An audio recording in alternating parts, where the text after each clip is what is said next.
Hey guys, StormNugget here, bringing you a Kerbal Space Program tutorial. This episode is going to be basic rocket building and flight. Right, so all you want to do is get the basic module. This will be one that will literally, all it will do is it will get you out into space. For propulsion, you just want one of these.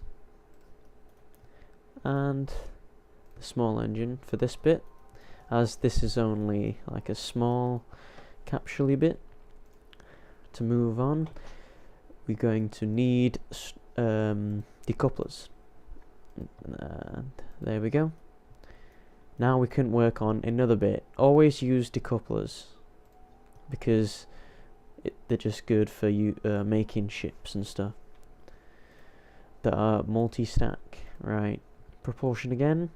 Get some big. This is in sandbox mode, by the way, just to show people what they should do to start off.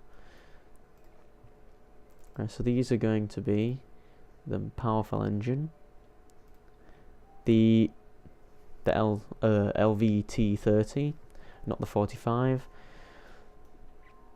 That is a basic spacecraft.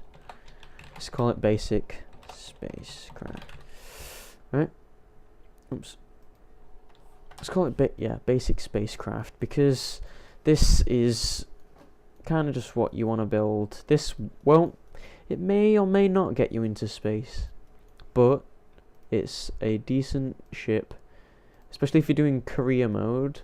Once you've unlocked, maybe not this, but if you in career mode and you had like a tri-coupler like that, this would be good for doing science and stuff, I guess.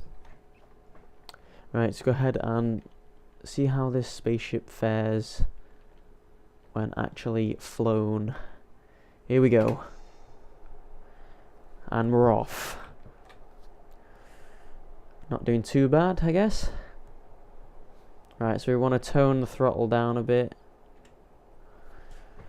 just so we don't accelerate too much and burn all our fuel.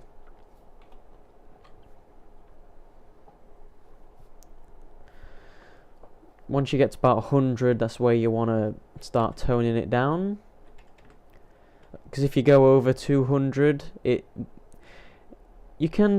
fine if you go over 200 meters per second, but it's just a waste of fuel and you don't really need to. So it's better to preserve your fuel for when you're actually out in space and you're trying to get on the moon, because it's very annoying if you get to the moon and you end up with not enough fuel to be able to land properly.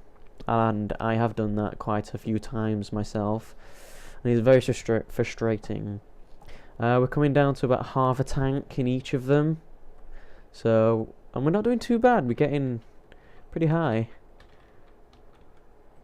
Right, so when we get to about 10,000, we're going to want to start to turn so we can get into an orbit.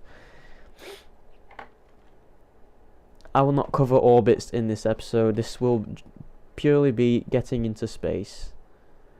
This is just like a taster of getting into an orbit, because this is the basic flight. It's also a part of basic flight.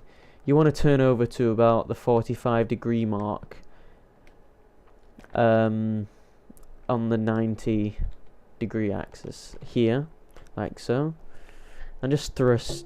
Once you get to over 10,000, you want to go up to full power, so you can start gaining a lot more velocity, which will eventually get you into a curved thing, so you will land on the dark, well, it's all dark at the moment, but you will land on around the other side of the planet. Once your apoapsis gets to about 100,000 meters, you want to stop, and then I will teach you the orbiting in the next episode. I've been StormNugget, and I will see you next time.